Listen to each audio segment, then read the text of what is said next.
کہ ایک شخص تھا، اسے اپنے گھر میں ہر سال امام حسین کی 10 مجلسیں کرواتا تھا، لیکن ایک دفعہ شدید غریب ہو گیا، مال پیسہ ختم ہو گیا۔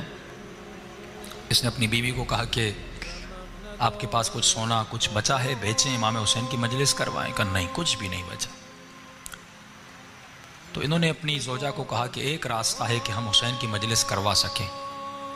کہا کون سا راستہ؟ بردہ فروشوں کا زمانہ تھا۔ انہوں نے کہا اللہ نے ہمیں ایک بیٹا دیا ہے، اگر اجازت ہو اس بیٹے کو بردہ فروشوں کی بازار میں بیچ کے آؤں، ان پیسوں سے حسین ابن علی کی مجلس کروائیں۔ فرمایا اس ماں کی آنکھیں بھر آئیں۔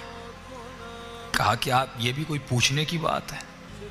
جب کربلا میں زینب نے اپنے بچے قربان کیے، اس ذکر کو بچانے کے لیے چپا چپا کونا کونا بی بی نے تازیانے کھائے، زندانوں کی اذیتیں برداشت کی، میرا بیٹا کیا ہے، لے جاؤ۔ یہ اپنے بیٹے کو لے گیا، کہتا ہے میں نے ذہن میں قیمت بنائی تھی کہ اتنے میں اپنے بیٹے کو بیچوں گا، کسی نے میری قیمت ادا نہیں کی۔ دور سے ایک گھوڑے سوار آ رہا تھا، چہرے پہ نقاب لگا تھا، عربی لباس میں تھا، اس نے میری منہ مانگی قیمت سے بھی زیادہ مجھے پیسے دیے، میرے بیٹے کو لے کے چلا گیا۔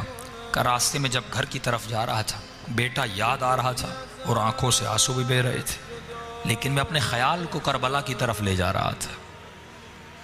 میں نے کہا حسین نے بھی تو علی اکبر قربان کیا تھا، زینب نے بھی تو اون و محمد کو قربان کیا تھا، رباب نے بھی تو علی اصغر کو قربان کیا تھا، میری قربانی کیا ہے؟ میرے بیٹے کے بدن پہ زخم تو نہیں لگیں گے، جیے گا، زندگی کرے گا، لیکن ماں باپ سے دور رہے گا۔ کہتا ہے گھر گیا، امام کی مجلس شروع کروائی، پہلا دن گزرا، دوسرا دن گزرا، تیسرے دن میرے دروازے پہ دستک ہوئی۔ جب میں نے دروازہ کھولا تو میرا نوجوان بیٹا دروازے پہ کھڑا تھا۔ ایک مرتبہ میں نے بیٹے کو سینے سے لگایا، میں نے کہا میرے لال، کہیں تم نے اپنے آقا سے خیانت تو نہیں کی؟ میں حسین کی مجلس حلال کی کمائی سے کروانا چاہتا ہوں، حرام کے پیسوں سے نہیں کروانا چاہتا۔ میرے لال پوری زندگی حلال کے مال سے کروائی، کہیں تو بھاگ کے تو نہیں آیا؟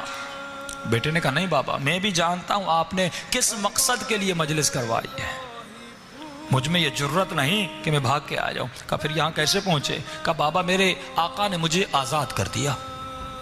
کہا بیٹا کیسے؟ کہا بابا آپ کو یاد ہے جب وہ آئے تھے، نقاب تھا، عربی لباس تھا، جب وہ مجھے گھر میں لے گئے، وہ مجھ سے میری زبان میں ایسے بات کر رہے تھے جیسے ان کی اپنی مادری زبان ہو۔ میں نے کہا آقا آپ ہماری زبان کو اتنا اچھا کیسے جانتے؟ انہوں نے کہا ہم کائنات کی ہر زبان کو بولنا جانتے ہیں۔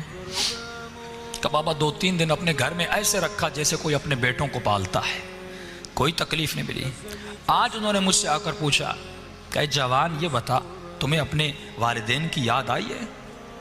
میں نے کہا آقا یاد تو آئی ہے، لیکن انہوں نے مجھے بڑے عظیم مقصد کے لیے بیچا ہے، میں واپس نہیں جاؤں گا۔ انہوں نے کہا میرے لال مجھے پتا ہے بیٹوں کی دوری کا درد کیا ہوتا ہے، بیٹوں کی دوری کی تکلیف کیا ہوتی ہے، جاؤ میں نے تجھے آزاد کیا، اور جب تمہارا باپ تم سے پوچھے کہ تمہیں کس نے آزاد کیا، بتانا جس کی مجلس کروا رہے ہو اسی حسین ابن علی نے آزاد کیا۔ آج کہیں مولا آپ ہمیں بھی خریدیں، ہم بھی آپ کی غلامی کرنا چاہتے ہیں۔ جو خود کو حسین کی دربار میں بیچ دے، غلامی حسین میں چلا جائے، اور یہ مجلسیں غلام بننے کے لیے بنائی گئی کہ ایسا کردار بنائیں جیسا آقا حسین